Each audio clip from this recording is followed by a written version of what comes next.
So here we are in Module 3, the Age of Exploration and Conquest. Now, as you look at this map, I want you to kind of really take a minute and look at this.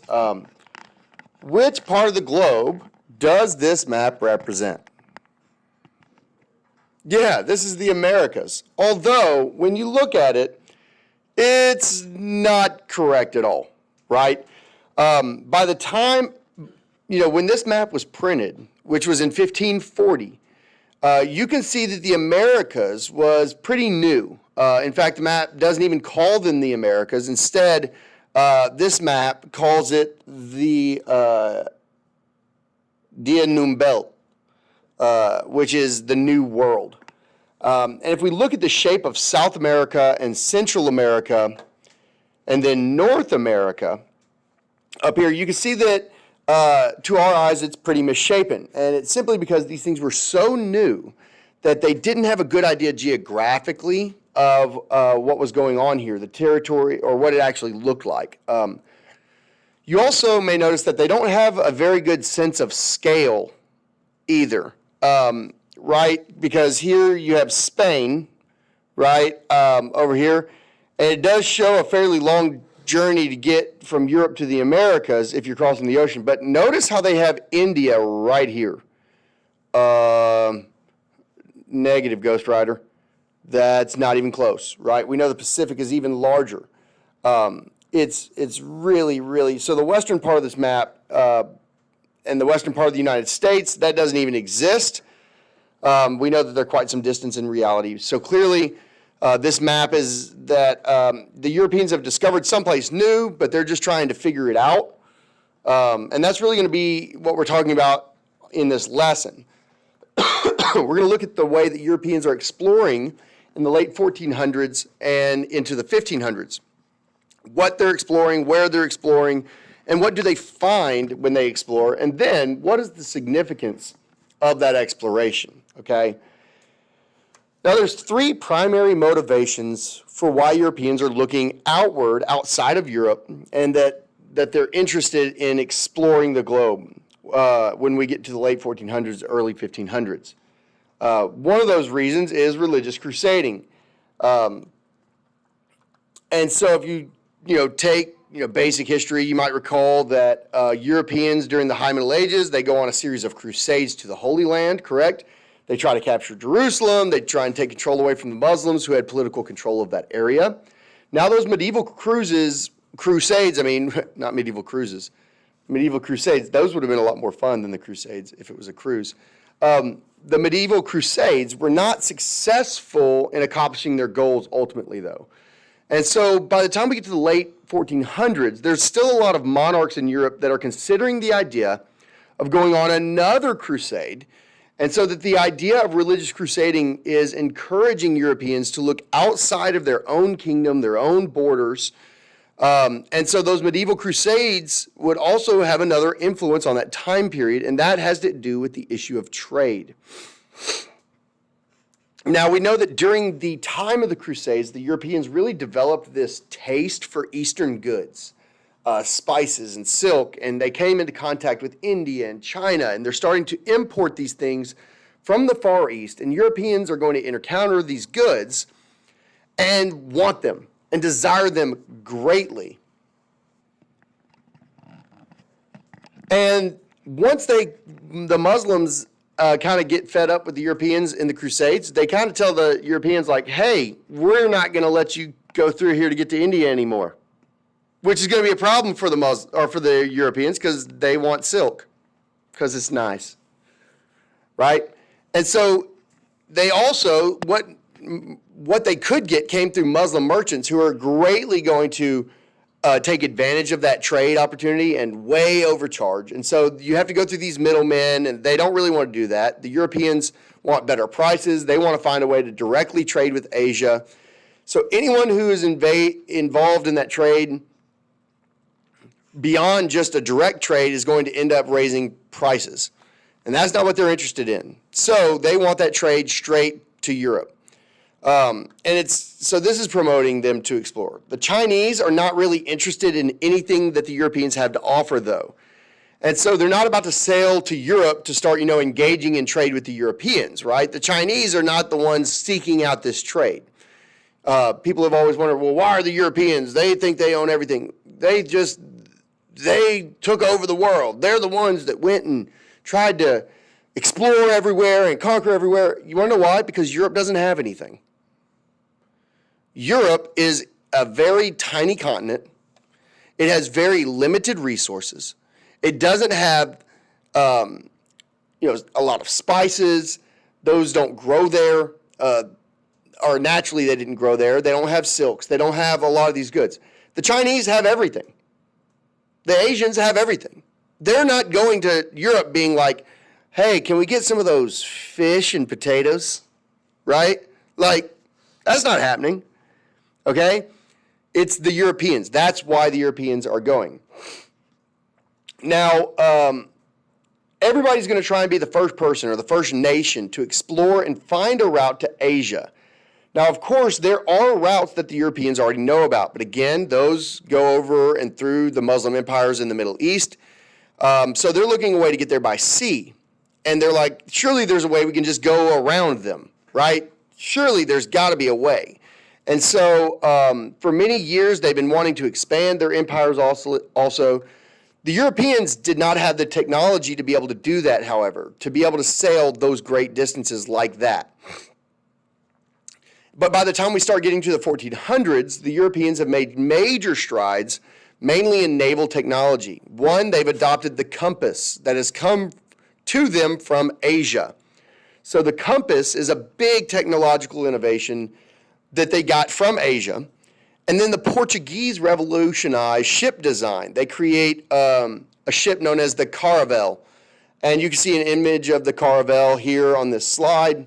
It's a new ship design that allows them to do long distances. Of course, you need to be able to have a ship like this if you're going to sail halfway around the world. So religion, crusading, trade, political power, they're all working together to kind of encourage Europeans to look outward. But we should also note here that as we go through these lessons on European exploration and discovery, that Europe is really coming from a position of backwardness. People are not interested in coming to Europe. It's the Europeans that are having to leave home and explore for other kingdoms. It's a very key, important thing to understand there. Things that we know today that Europeans did not know in the late 1400s, however, was that the Americas are in the middle of the Atlantic Ocean. And it kind of divides between the Atlantic and the Pacific. But it's going to be an explorer by the name of Christopher Columbus who is going to discover, quote unquote, this new land and make it known to Europe. But of course, if we look historically, Christopher Columbus is not actually the first European to find the New World. If you recall, the Vikings were actually going fishing off the coast of Nova Scotia, long before the first Europeans actually arrived there. But Christopher Columbus is going to be the one who gets a lot of the credit. And now at this point, because our perception in modern times have kind of shifted a little bit, some of the blame for the discovery of the New World, which, yeah. So Christopher Columbus's family was involved in the textile business. So he was from a wealthy family. He was from Italy. But Christopher Columbus, he's not interested in going into the family business. Instead, he decides when he's a teenager that, hey, instead of being a textile, genius and businessman, I'm going to be a sailor. And that's exactly what he does. He learns about sailing. He gets interested in it, in this quest that Europeans have had a long time to find a sea route to get to Asia. We want to get those Asian goods, right? And it's Christopher Columbus who is going to propose a new way to get to Asia. Now, the leading people at the time that were working on this problem were the Portuguese. And they were in the process of exploring down the coast of Africa. And so the Portuguese are going down the coast of Africa, and they're looking for a way to get around Africa so they can get to India and China. But Columbus comes up with a different proposal. And so Columbus goes to the king of Portugal because Portuguese had developed the new ship, and they actually had the ability to sail like this. And he goes to him and says, I want you to invest in my scheme, right? I propose that we make an expedition to sail westward around the globe, and we can get to Asia that way instead of trying to sail eastward and going around the coast of Africa, because that's a long trip. So the king of Portugal goes to his experts, and his experts all come back with the same advice. They go, hey, dude, that's not going to work. He's a crackpot. Don't listen to Christopher Columbus. It's not going to work. If you invest, everybody who goes on this expedition is going to die. And so the king of Portugal passes. He's like, that's a hard pass, buddy. Sorry. It's kind of like Christopher Columbus was in Shark Tank. Y'all watch Shark Tank? So it's like he was in Shark Tank, and Mark Cuban is Portugal, and he's like, I don't like the way you look with your whole face, and I don't trust you, so pass. Right? I'm going to get to it. Okay? So then he goes to the King of England. And the King of England, Henry VIII is who it was at the time. He gives him the same, investment speech. So now he's talking to Damon, right? And the king, he says, invest in my plan, and he sells the whole westward trip around the globe. Henry VIII consults with his experts. And they say, hey, don't invest in this. He's an idiot. Don't invest your money. All that's going to happen is this expedition is going to, they're all going to die. You're going to get no return on your investment. You're going to sink a bunch of money in this, and you're not going to get anything. So he goes back to Christopher, and he's like, hey, Chris, sorry. Don't talk to my boys. They say this ain't going to work. There's no market for this, in the words of Shark Tank, right? The profit margin's too low.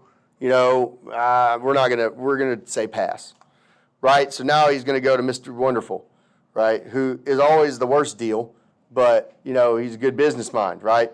He's going to be like, I want all of it. I want 90% of your business, right? You get an office in a broom closet, and I'm going to make all the money, right? That's Mr. Wonderful's deal. Well, that's the king of Spain. So he goes to the king of Spain, and he says, hey, or the king and queen. He gives them the whole thing, and they go and they get the same type of advice from their experts. They're like, this is a bad opportunity. Now, you might be going, dang, nobody believes in this dude. Well, one, he's trained to be a sailor, but he's never gone on an expedition. Nobody's ever gone on an expedition like this. So why are they telling him no? Why do they say, you simply can't do this? Well, here's the problem. At the time, this is kind of what Christopher Columbus thought the world looked like, okay? Now, you may have been told at some point, oh, it's because everybody thought the world was flat. Nobody has thought the world was flat since Galileo, okay? Nobody. It's only recently that stupid idiots have come back and been like, they thought the world was flat for all this time. No, they didn't. Nobody has thought the world was flat for a long, long, long time. Every educated person in Europe, every one of them knows that the world is round. Everybody. All the experts that they've gone and asked, hey, should we invest in this? They're all like, well, the world is round, but here's the problem. It's too far.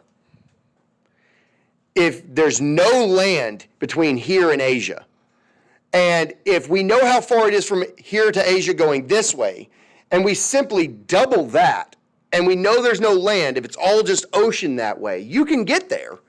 But by the time you get there, you can't send enough ships with enough supplies. All the food will go bad. There's no place to stop to resupply. Everybody will starve to death. You will lose everything. There's no way that you can get there in time. That's what they thought. Now, believe it or not, according to their calculations, they think, oh, it's super long. They were only estimating that it was half as long as it actually was, because they had no concept of the entire landmass of North America being there.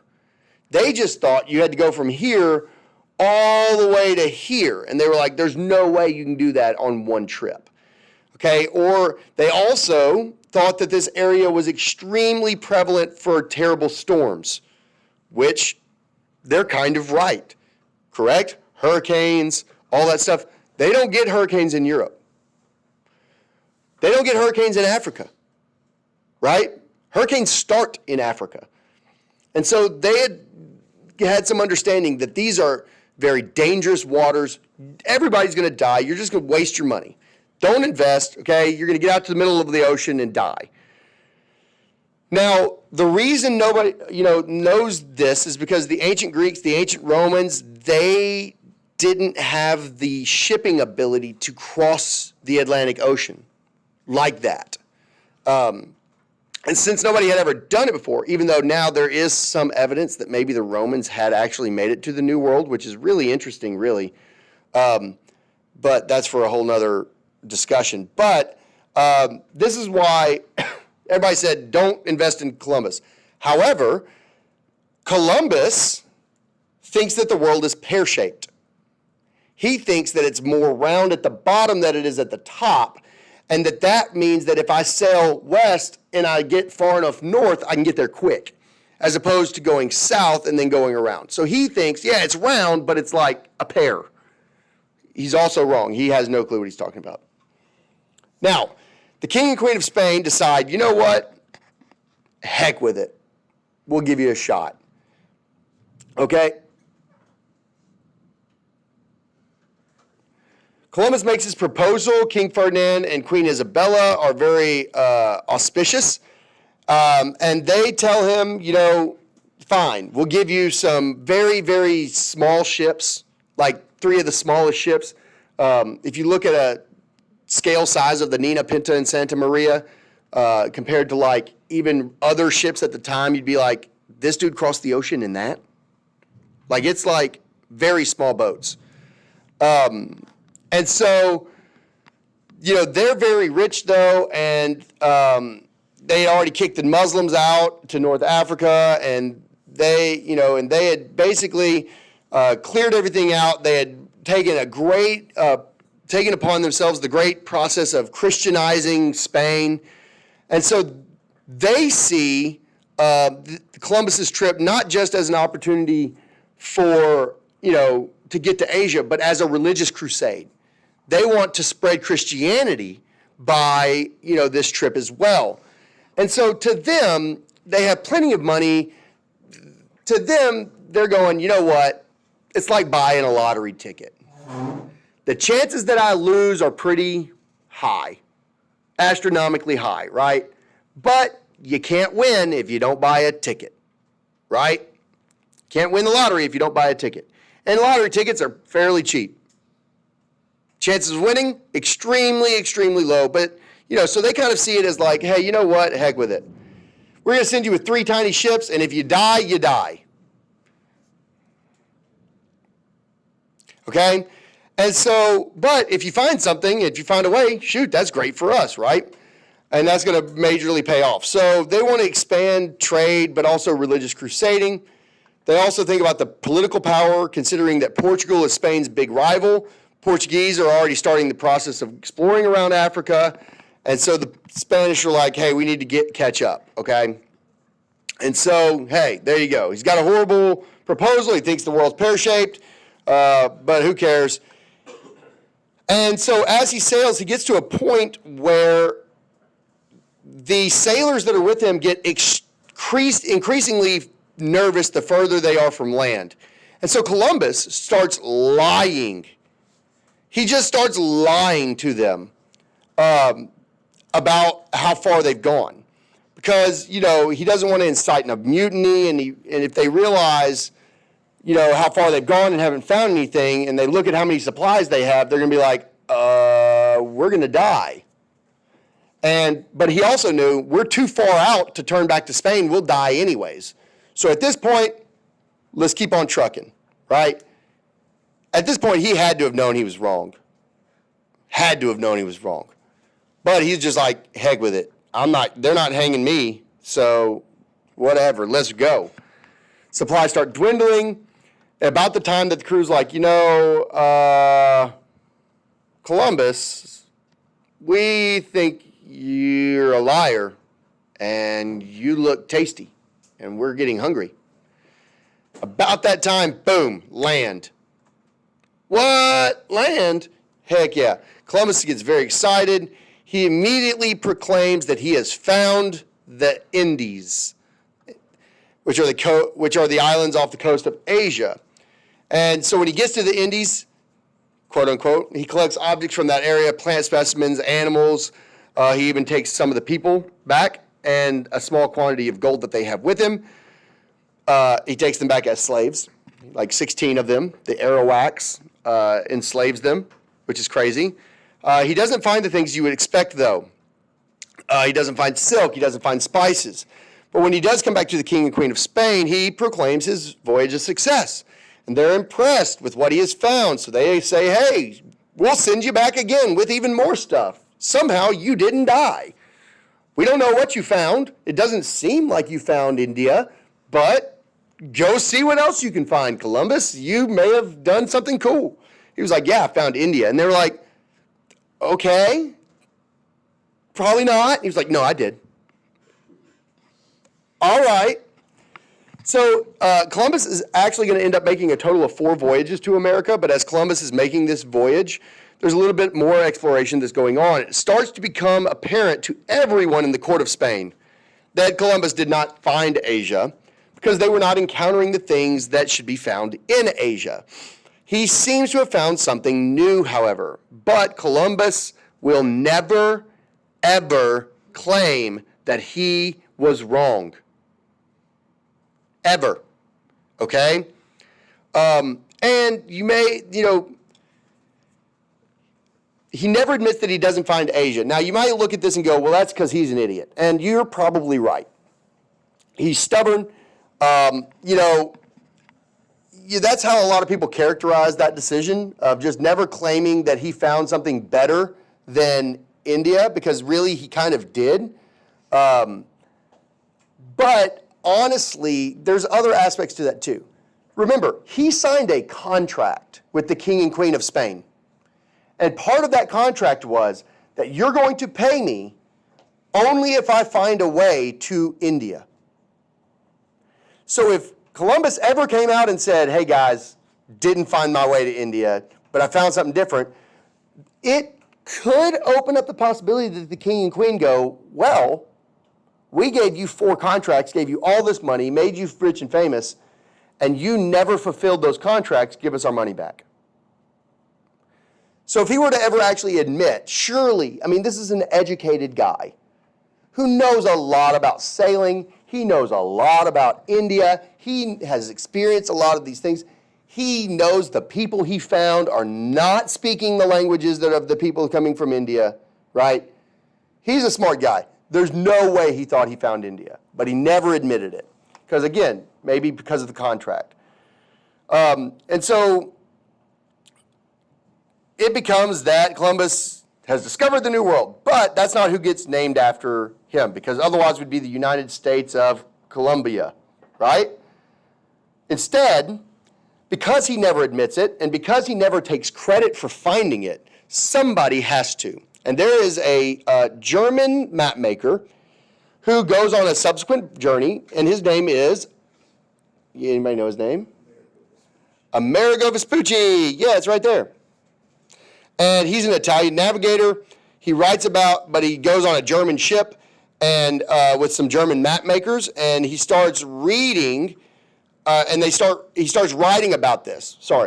Amerigo, he writes about it, he comes back, he gives his writings to German map makers. The German map makers start making maps, but they don't know what to call it. And they start doing calculations and all of this stuff, and they decide we have to name it something. We can't just keep calling it the New World. Well, who gave us the descriptions? Amerigo did. So we're going to call this America. And that's why we live in the United States of America.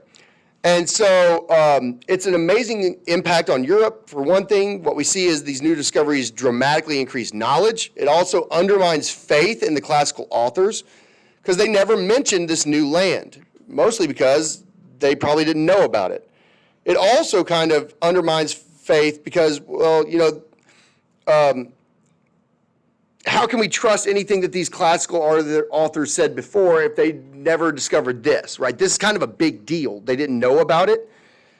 They never mentioned anything. Also, it also undermined a little bit of faith in the Bible, because the Bible does not appear to mention anything about this new land either, right? And so on the one hand, we have this incredible increase in knowledge. They're discovering new plants, new animals, but we also see a lot of skepticism arising as well. The trade, while the New World was not named after Columbus, the trade that emerged from the New World was, and we call it the Columbian Exchange. And so what we have here is the exchange of goods between the Old World and Europe. The Old World of Europe, the New World of the Americas. Some of the European products that are coming to the New World are like horses and cattle and wheat, and also, unfortunately, disease. And interestingly enough, pigs are not native to North America, right? There were no pigs in North America at all. Isn't that interesting? Today, there's an estimated 9 million wild pigs in America. 9 million. There were 0 in 1492. 0. Interestingly enough, they have basically traced back all 9 million of those pigs came from one ship that had, I think, 19 pigs on it.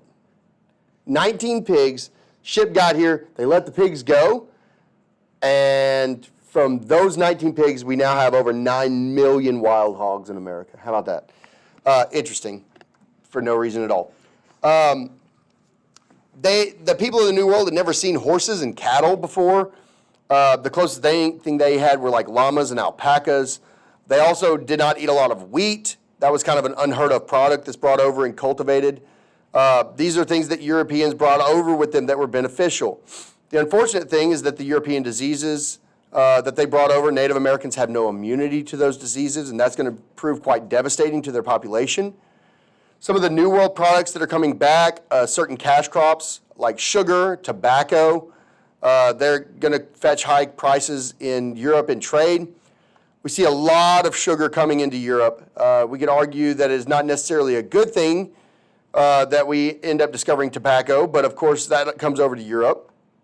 We could also argue that there's problems with the trade as well in those regards. Another New World product was maize, which we then hybridized and became what you now think of as corn. Europeans didn't eat corn at all but now it's a food. Potatoes are another New World product, pretty significant to global history.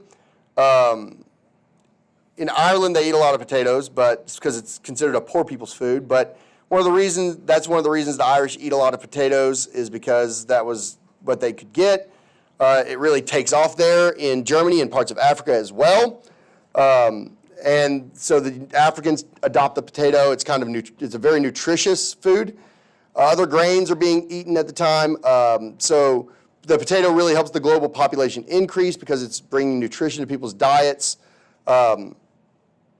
And so none of, tomatoes, that was only in the New World. I know we think of Italian food like marinara and pizza and all this stuff.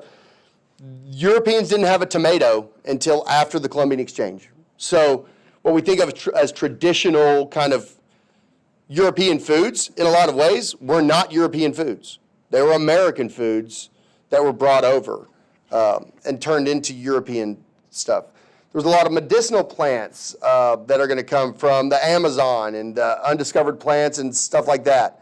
And they're going to have significant impacts on the discovery in the New World as well.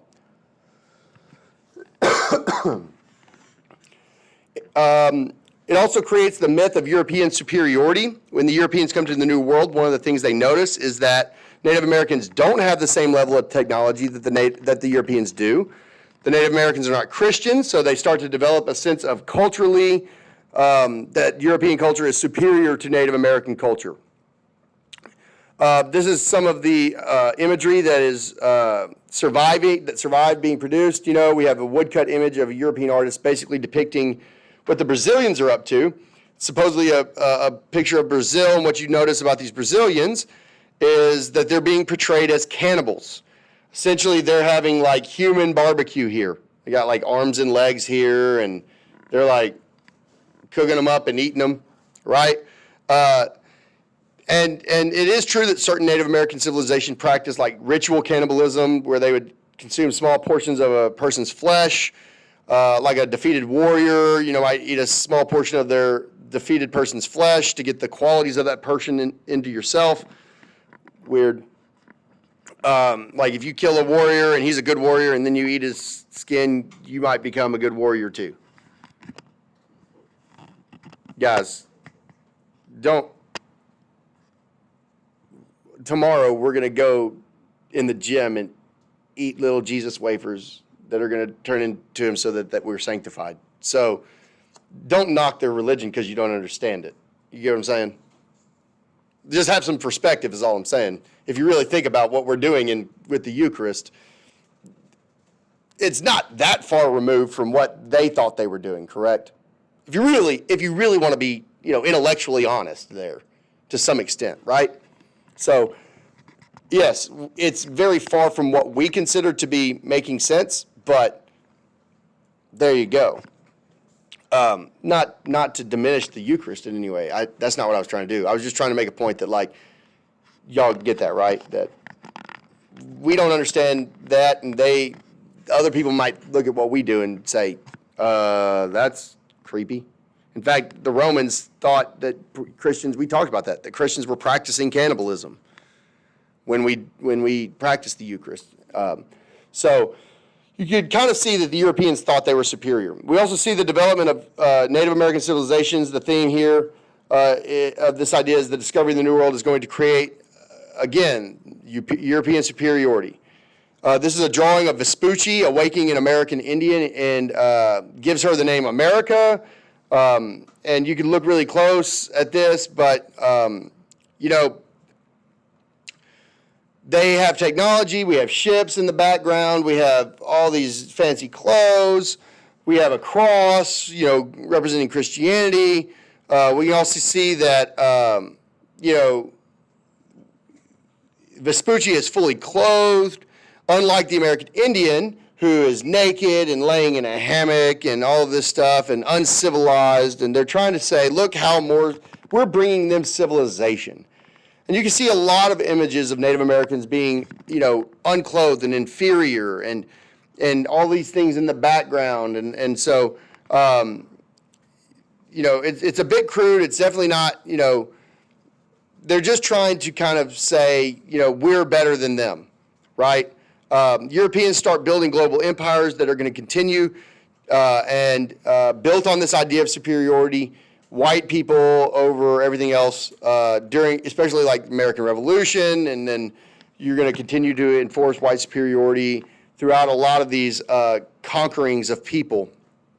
And so it's really important that we kind of think about that, and that's going to bring us to an end of section 1.